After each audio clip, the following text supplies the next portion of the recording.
The tiny figure darted between the massive metal containers in the spaceport's cargo bay, her heart pounding against her chest. At just 3 feet tall, Lily belonged to the Starbloom species, delicate beings whose homeworld had been destroyed by warfare decades ago. Her purple skin glistened with sweat as she searched desperately for somewhere to hide. She hadn't meant to end up on this human cargo ship. The transport taking her colony to their new home had suffered catastrophic engine failure, forcing evacuation. In the chaos of escape pods scattering across space, hers had been picked up by this enormous vessel, a ship crewed by the most feared species in the galaxy, humans. All her life, Lily had heard terrifying stories about these giants. They were supposedly violent creatures who had survived on a death world, their bodies engineered by evolution to withstand conditions that would kill most sentient species. They could break bones with their bare hands, run for hours without rest, and survive injuries that would be fatal to her kind. The sound of heavy footsteps made her freeze. Through a gap between containers, she saw the enormous boots of a human crew member passing by. Each boot was nearly as tall as her knee. She held her breath, pressing herself against the cold metal wall. The stories said humans could hear a pin drop from across a room. Could they hear her thundering heartbeat? Life signs detected in Cargo Bay 3, a mechanical voice announced over the ship's speakers. Security protocols engaged. Lily's antennae drooped in despair. The ship's AI had found her. Soon the humans would come hunting, and there would be nowhere left to hide. She had seen the security footage from her people's archives, humans charging into battle, shrugging off wounds that would kill any Starbloom instantly. How could she possibly survive an encounter with such monsters? The footsteps were getting closer. Lily looked around frantically, her large eyes scanning for any escape route. The ventilation shafts were too high to reach, and the cargo bay doors were sealed. She was trapped. "Hello?" a deep voice called out. "We know you're in here. We're not going to hurt you." That had to be a lie. Everyone knew humans were expert hunters who would say anything to lure out their prey. Lily backed deeper into the shadows between the containers, her thin arms wrapped around herself. The human's shadow fell across her hiding spot. She looked up, and up, and up, at a figure that seemed to tower like a mountain. The human wore a standard cargo crew uniform, but to Lily it looked like battle armor. Their 5-fingered hand could probably wrap entirely around her waist. "There you are," the human said softly, crouching down. Even hunched over, they were still more than twice her height. "I'm Tom. I'm the medical officer on this ship. Are you hurt?" Lily stared in confusion. This wasn't how the stories went. The human's voice was gentle, their movements slow and careful, like they were trying not to frighten her. "But it had to be a trick, didn't it? My scanner shows you're from the Starbloom evacuation," Tom continued, keeping his distance. "We picked up your pod's distress beacon. The rest of your colony's ships made it safely to the Centauri system. We can take you there." You're not going to capture me?" Lily found herself asking, her translator converting her musical language into human speech. Tom's expression showed surprise, then understanding. "Ah. You've heard the stories about us, haven't you? The scary tales about dangerous humans?" He sat down cross-legged on the floor, making himself smaller. "I know we must seem frightening to you. But we're not monsters. We just want to help." Something in his tone made Lily want to believe him. It went against everything she'd been taught about humans, but the stories had never mentioned this gentleness, this patience. "I'm scared," she admitted, her antennae quivering. "That's okay," Tom replied. "Being scared just means you're smart enough to be careful. But you're safe here, I promise. Would you like some food? Our synthesizers can make Starbloom cuisine." Lily's stomach rumbled at the mention of food. She hadn't eaten since before the evacuation. Cautiously, she took a single step forward. Then another. Tom remained perfectly still, letting her approach at her own pace.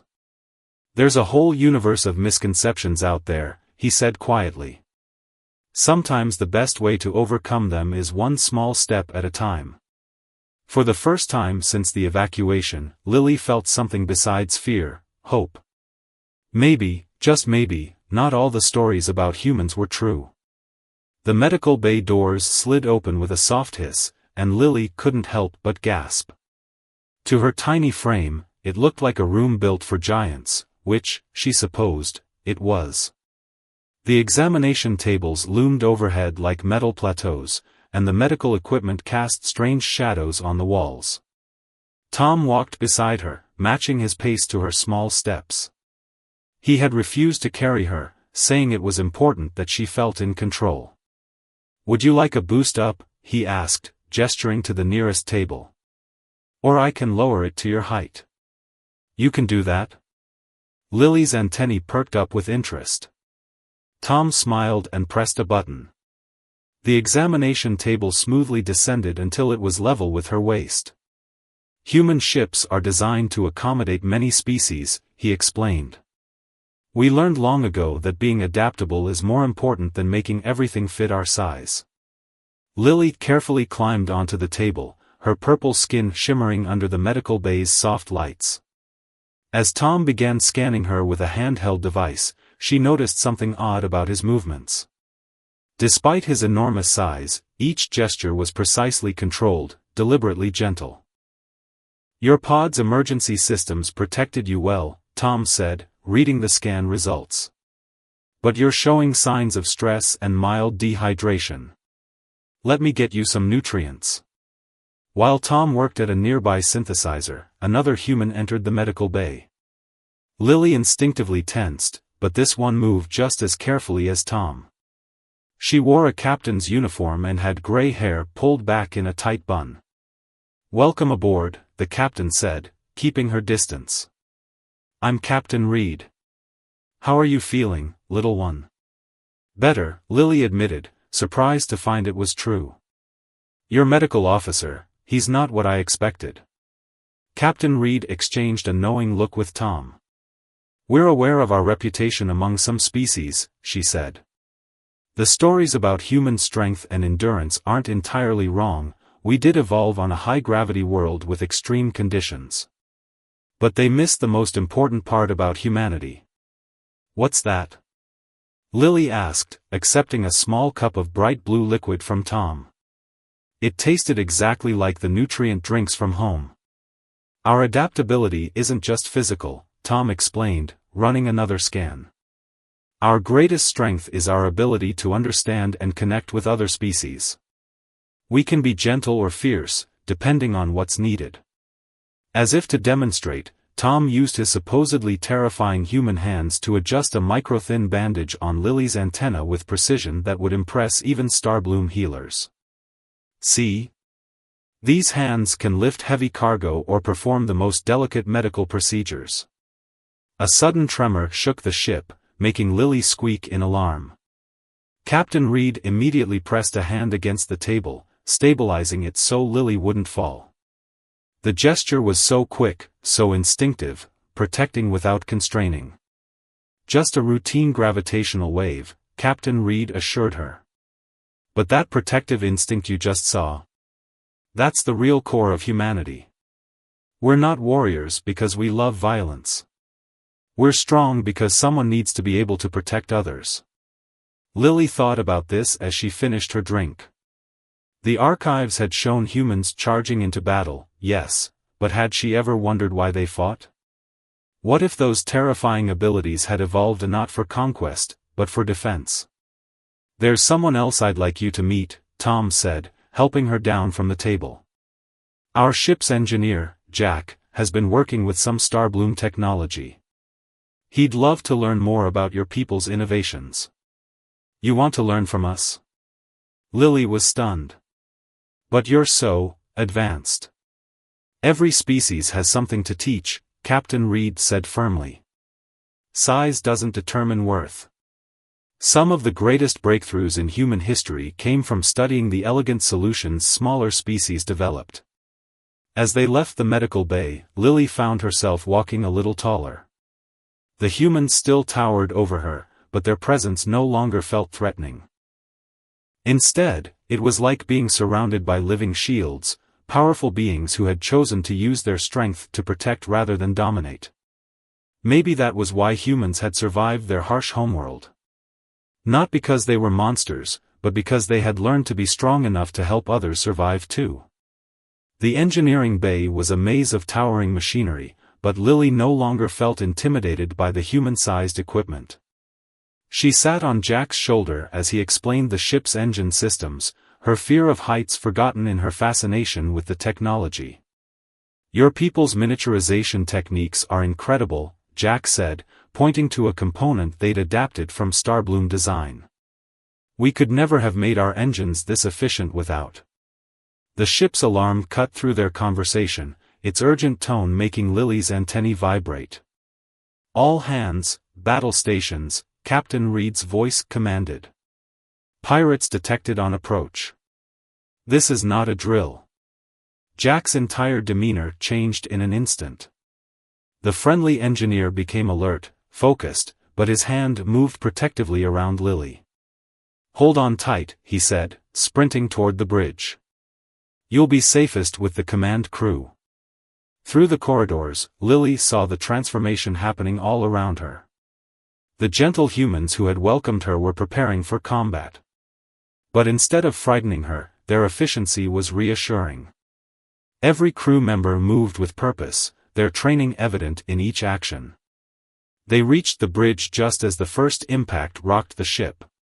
Jack deposited Lily carefully on a secure console near Tom, who had also been called to the command center. "Pirates targeting our starboard hull," the tactical officer reported. "They're after the refugee supplies in Cargo Bay 4. Lily gasped. Those supplies were meant for her people's colony. Captain Reed stood from her chair, her expression stern. "Like hell they are. Ready defensive measures. We've got civilians to protect." The view screen showed 3 sleek pirate vessels, painted in threatening black and red. They were firing warning shots, probably expecting the cargo ship to surrender without a fight. They clearly didn't know they were dealing with a human crew. "They're hailing us," the communications officer announced. The pirate captain appeared on screen, a drachnid, his scaled face twisted in a sneer. "Surrender your cargo and we'll let you live. Refuse, and..." He trailed off as he realized who he was addressing. "Humans? This is a human ship." "That's right," Captain Reed replied calmly. "This is your only warning. These supplies are meant for refugees. Leave now, or face the consequences." The drachnid laughed, but Lily noticed a tremor in his voice. "You're outnumbered 3-1. Even humans can't." "Jack," Reed interrupted. "Show them why you don't mess with human engineering." Jack's fingers flew across his console. Suddenly, the ship's civilian exterior panels retracted, revealing hidden point defense turrets. Lily watched in amazement as the weapons deployed with surgical precision, targeting the pirates' engines and weapon systems without causing catastrophic damage. "Final warning," Reed announced. "We can disable your ships without destroying them. Can you say the same?" The pirates' response came in the form of a full attack run. Lily clung to her perch as the ship maneuvered, watching the humans work in perfect coordination. They weren't the mindless brutes of legend, this was a dance of skill and restraint. "They're targeting our primary shield generator," Tactical reported. "Reroute power from cargo bays 3 through 6, Jack called out. "The Starbloom energy redistribution system can handle it." Lily realized they were using her people's technology to protect her people's supplies. The elegance of it brought tears to her eyes. The battle was over in minutes. The pirate ships hung disabled but intact in space, their crews alive but thoroughly defeated. Captain Reed had ordered precise strikes that protected even their attackers from serious harm. Security teams, prepare to board and secure their crews, Reed ordered. Tom, get medical ready to treat any injuries, pirates included. Lily stared at the captain in confusion. You're going to help them? After they attacked us? Being strong enough to win doesn't mean we have to be cruel, Tom explained, already preparing his medical kit. Humans learned that lesson a long time ago. Sometimes the strongest thing you can do is show mercy. As the adrenaline of battle faded, Lily looked around the bridge with new understanding. These humans had just demonstrated power that matched all the frightening stories, but they'd used it to protect, to defend, even to heal. They were exactly as dangerous as legend claimed, but that wasn't the whole truth. They were dangerous only to those who would harm others. To everyone else, their strength was a shield, not a weapon. The ship's recreation room had been transformed. Soft lights in purple and gold, the traditional colors of Star Bloom's celebration, hung from the ceiling. The normally imposing space felt cozy, with cushions of various sizes scattered around to accommodate both human and Star Bloom proportions. Lily sat cross-legged on a cushion sized perfectly for her, watching in amazement as Tom attempted to fold a piece of paper following her instructions. His large fingers moved with surprising delicacy as he created a miniature version of a Star Bloom prayer bloom, a traditional origami-like art form from her culture. Like this? He asked, holding up the completed flower. It was a bit crooked, but recognizable. Almost, Lily smiled, her antennae glowing with pleasure. The third fold should curve more, but you're learning quickly. She hadn't expected humans to be interested in such delicate art forms. We have similar traditions on Earth, Jack said, working on his own flower. Paper cranes, specifically. Different technique, same idea, finding beauty in transformation. He showed Lily a data pad with images of Earth origami, and she marveled at the similarities. Captain Reed entered carrying something that made Lily's eyes widen. Is that, how did you get starfruit pudding? It was a beloved Star Bloom dessert, notoriously difficult to replicate. Our chef studied with a Star Bloom culinary master last year, Reed explained, setting down small bowls for Lily and larger ones for the humans. Cultural exchange goes both ways. We don't just teach, we learn. As they enjoyed the pudding, Lily shared stories of her people's festivals, their songs, their dreams. The humans listened intently, asking thoughtful questions that showed genuine interest. In return, they told her about Earth's countless cultures, its diverse traditions, its long journey to the stars. What surprises me most, Lily admitted, is how much humans value small things. In the stories, you were always destroying, conquering. But you create such beautiful art, such precise technology. Humanity's strength isn't just in our muscles, Tom explained, starting another prayer bloom. It's in our ability to appreciate and protect what others might see as fragile. Size isn't everything, your people proved that with their technological achievements. The conversation was interrupted by a soft chime. A holographic display activated, showing Earth's rotation in real time. Oh! Jack exclaimed. It's sunset in my hometown. Would you like to see something we do to remember Earth when we're in space? The humans gathered in a circle, inviting Lily to join them. Together, they performed what they called a sunset ceremony, a simple ritual of sharing memories of their homeworld. Lily was touched by how these supposedly fearsome beings could be moved to tears by the memory of ocean waves or the sound of birds singing. We may have evolved as survivors, Captain Reed said softly, but we survived because we had things worth protecting. Beauty, art, community, these aren't weaknesses. They're what give strength its purpose. Lily thought about this as she showed them how to create a traditional Star Bloom friendship circle, their hands joining carefully around her much smaller ones. These humans, who could break steel with their strength, were using that same strength to hold her safely, to protect her culture's art, to preserve her people's traditions. In our history, she shared, we have a story about giants who lived in the stars. Everyone thought they were monsters, but they were actually guardians, watching over smaller beings. I never understood that story until now. Tom smiled. Every species has stories like that, about learning to see past fear to find friendship. It's not our differences that define us, but how we choose to bridge them. As the evening continued, Lily taught them a Starbloom song. Their deep voices mixed with her higher tones, creating an unexpected harmony. The recreation room, once intimidating in its size, now felt like a home shared by beings of all scales. Tomorrow, Jack said excitedly, you have to let me show you Earth's dance traditions. We've adjusted some of them for different sizes and gravitational preferences. Lily laughed, imagining these giants trying to match her natural floating movements. But she had learned not to underestimate human adaptability. They had already proved they could be as gentle as any Starbloom, as precise as any master craftsman, as appreciative of beauty as any artist.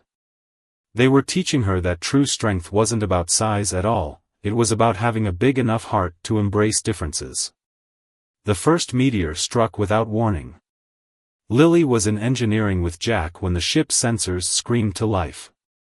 The impact threw them both off balance, but while Jack caught himself against a wall, Lily found herself airborne. A large hand gently caught her. Got you, Jack said, immediately creating a protective cage with his fingers. We've got incoming debris from an uncharted meteor field. Hold on tight. The ship's intercom crackled. All hands, brace for impact, Captain Reed's voice commanded. Shield generators at maximum. Engineering, we need everything you've got. Through the viewport, Lily could see the field of meteors, ranging from tiny rocks to massive chunks of space debris. The ship's shields flared brilliant blue with each impact, but the strain was visible in the flickering lights and trembling deck plates. The primary cooling system is failing, Jack reported, his fingers flying over the controls while keeping Lily secure. If it goes down completely, we'll lose shields within minutes. Can't you repair it? Lily asked, watching warning lights flash across the engineering displays. The damage is in the maintenance tunnels, Jack explained grimly. They're too small for any of us to reach. We'd need someone about your size to. He stopped, looking at her with sudden realization. Lily's antennae straightened with determination. Show me what to do. It's dangerous, Jack warned. The tunnels weren't designed for anyone to be in there during a crisis. Another impact rocked the ship. More dangerous than being hit by meteors without shields. Lily countered. Captain Reed's voice came through again, engineering, we need those shields stabilized now. We've got civilians in the cargo hold counting on us. The mention of other refugees, possibly more of her people, made Lily's decision final. I can do this. You've protected me. Now let me help protect others. Jack nodded, quickly pulling up schematics of the maintenance tunnels. The main junction is 30 meters in. You'll need to bypass the damaged cooling lines and reroute power through the secondary systems. He handed her a tiny tool kit modified for Starbloom hands. Tom's going to kill me for this. Not if we save the ship, Lily said with a nervous smile. As Jack helped her into the maintenance hatch, she added, besides, isn't danger supposed to be a human thing? Being brave enough to help others? That's a universal thing. The maintenance tunnel was a maze of pipes and conduits, lit by emergency strips that cast everything in red shadows. For once, Lily was grateful for her small size. The space that would have been cramped for even a child-sized human was comfortable for her. She followed Jack's instructions through her communicator, crawling deeper into the ship's infrastructure. The vessel shuddered around her with each meteor impact, but she kept moving. Approaching the junction, she reported, trying to keep her voice steady. Shields at 40% and dropping, she heard Captain Reed announce in the background. Engineering, status? Almost there, Jack replied. Lily, you'll see a cluster of blue pipes. The damaged section should be obvious. He was right, one of the pipes was cracked, venting precious coolant into the tunnel. Lily pulled out her tools and began the repair sequence Jack had taught her. Her small hands were perfect for manipulating the delicate components. "Rerouting power now," she announced, making the final connection. The pipes hummed to life around her, and she heard cheering through her communicator. "Shield stabilizing at 85%, Captain Reed's voice reported. "Well done, engineering. Lily, start heading back. We're not out of this field yet." The return journey was tense, with the ship still shuddering around her. But now Lily moved with confidence, understanding that she wasn't just a refugee to be protected, she was part of the crew, using her unique abilities to help others. When she emerged from the maintenance hatch, she found not just Jack but Tom and Captain Reed waiting. Their faces showed relief, pride, and something else, respect. That, Captain Reed said with a smile, was worthy of a human. "No," Tom corrected gently. "That was worthy of a star bloom." Being small never meant being weak, Lily just proved that. As they worked together to navigate the rest of the meteor field, Lily realized something profound. Humans weren't amazing because they were big and strong. They were amazing because they could recognize strength in all its forms, even in someone a fraction of their size. The Centauri system's twin suns painted the observation deck in shades of gold and amber. Lily stood at the viewport, her small hand pressed against the transparent barrier as she watched her people's new home grow larger in the distance. After 2 weeks aboard the human vessel, she felt strangely reluctant to leave. "Having second thoughts?" Tom asked, settling down beside her viewing position. He'd brought her favorite starfruit pudding, a gesture that made her antennae glow with affection. "Not exactly," Lily said, accepting the small bowl. "I'm just worried. How do I make them understand what I've learned about humans? The stories about you are so deeply ingrained in our culture." Captain Reed joined them, carrying a data crystal. "Maybe this will help," she said, placing the crystal next to Lily. "We've compiled records of your time here, the engineering innovations, the cultural exchange, your heroics during the meteor crisis. Evidence is harder to dismiss than words alone. But what if they don't want to see it?" Lily's antennae drooped. "Some of our elders are very set in their beliefs." "Then show them," Jack suggested, entering with something held carefully in his massive hands. It was the prayer bloom they'd made together during the cultural exchange, preserved in a protective case sized for starbloom hands. "Show them that these supposedly terrifying human hands can create something as delicate as their most sacred art." Lily took the case, remembering how the humans had treated her customs with such respect. It's not just about proving humans aren't dangerous, she realized. It's about showing that strength and gentleness aren't opposites. That being powerful doesn't mean being scary. "You've taught us as much as we've taught you," Tom said softly. "Your courage during the meteor crisis showed everyone on this ship that size doesn't determine worth. That's a lesson some humans need to learn too." The ship's AI announced their approach to the colony's space station. Through the viewport, Lily could see other Starbloom ships gathered around the massive structure. Many of her people had already arrived and begun establishing their new home. "I've been composing a speech," Lily admitted, setting down her empty bowl. "About how I was wrong about humans, about how fear made us miss chances for friendship. But maybe I need to tell them about the small moments instead, how you modified tools for my hands, how you learned our dances, how you treated me as an equal despite our differences." "Sometimes the quietest truths speak the loudest," Captain Reed agreed. "Your people value precision and detail, show them how humans can match that care, even with our size." Jack pulled out a data pad. "Speaking of precision, your improvements to our engine efficiency are remarkable. Would you be willing to present these findings to your engineers? Technical cooperation might be the perfect way to build bridges." Lily's antennae perked up. "Actually, what if we invited some of our engineers to tour the ship? Let them see humans in action, working with Starbloom technology? Seeing is believing, after all. An exchange program? Reed smiled. I like it. We could make this ship a proving ground for human Starbloom cooperation. Show the galaxy what we can achieve together. Through the viewport, Lily could see small transport vessels approaching, her people coming to welcome their lost daughter home. Once, she would have seen the human ship as a frightening prison. Now, she understood it had been a classroom, teaching her the most important lesson of all. You know what amazes me most about humans, she said, gathering her belongings. Not your strength, or your size, or even your technology. It's your ability to change how others see you, one small interaction at a time.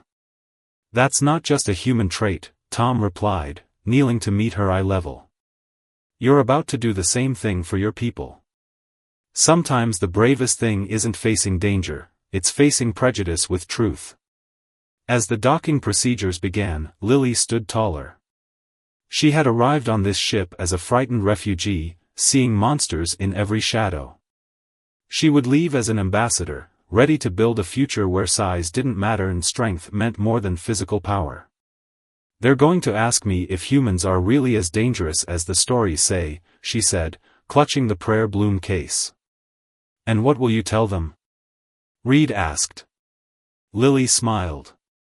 That the stories were right about human strength, but wrong about how humans choose to use it. The colony's grand meeting hall was designed to accommodate beings of all sizes, a detail Lily now appreciated with new understanding. She stood on a raised platform that brought her to eye level with the human delegation, while hundreds of her people filled the chamber's tiered seating. 3 months had passed since her return. 3 months of sharing stories, showing evidence, and slowly changing minds.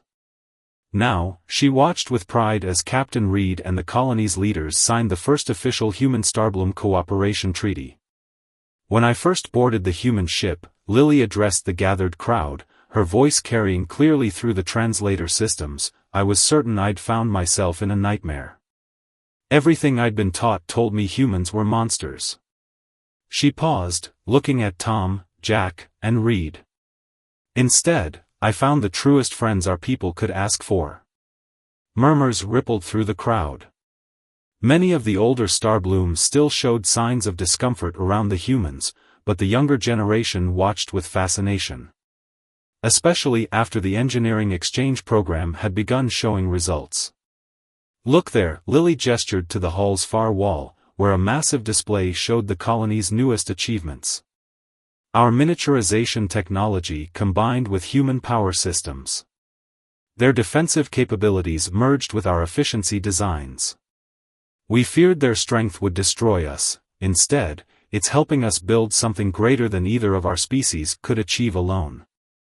Jack stepped forward, carefully holding up the preserved prayer bloom he and Lily had made together. This was my first attempt at Starbloom art, he said, his deep voice gentle. It's not perfect. But learning to create it taught me more about your culture than any database ever could. Every fold required care, patience, and respect, the same qualities that build lasting friendships between worlds. The colony's lead engineer, Belle, rose from her seat. Her antennae were glowing with excitement as she spoke. When Lily first suggested allowing humans into our technical facilities, I thought she'd lost her mind. But watching them adapt their tools and methods to work at our scale, it changed everything. They don't just tolerate our differences, they celebrate them. Because that's what real strength is, Captain Reed added, her voice carrying the weight of experience. Not the power to impose your way of life on others, but the wisdom to learn from those who are different from you. Lily watched as more of her people began to nod in agreement. The fear that had dominated their culture for so long was finally beginning to fade. In its place, curiosity and hope were taking root. Today's treaty is more than just a document, she continued. It's a promise. Humans pledge their strength to protect our colony, while we share our technological innovations. But beyond that, it's an acknowledgement that the stories we tell about each other matter. That we can choose to replace fear with understanding. Tom stepped up beside her, and Lily remembered their first meeting in the cargo bay, how she'd trembled at the sight of him. Now, she happily climbed onto his shoulder, demonstrating the trust that had grown between them. "The galaxy is vast," she said, looking out over the assembled crowd. "Too vast to let old fears keep us apart. Yes, humans are strong. Yes, they evolved on a world that would kill most of us instantly. But that same evolution taught them to be protective, adaptable, and kind." The chamber erupted in applause, not the polite acknowledgement of diplomacy, but the genuine enthusiasm of people whose minds and hearts had been open to new possibilities. As the formal ceremony concluded, Lily watched humans and Starbloom mingling freely in the hall. Engineers from both species huddled over datapads, discussing joint projects. Cultural experts exchanged stories and traditions. Young Starbloom children darted between human legs, playing games that bridged their size difference. "You did it," Tom said quietly. "You really changed their minds." Lily shook her head, her antennae glowing with joy. "We did it together. That's the lesson I needed to learn first, that differences in size, strength, or background don't matter when hearts and minds work as one." Outside the hall's windows, the twin suns of Centauri cast their light over the growing colony. Human ships and Starbloom vessels moved together in careful orbits, their contrasting sizes a testament to the diversity of life among the stars. The old stories about humans wouldn't disappear overnight. But new stories were being written, stories of friendship, cooperation, and the kind of strength that builds bridges instead of walls. And Lily knew, watching her two worlds come together at last, that these were the stories worth telling.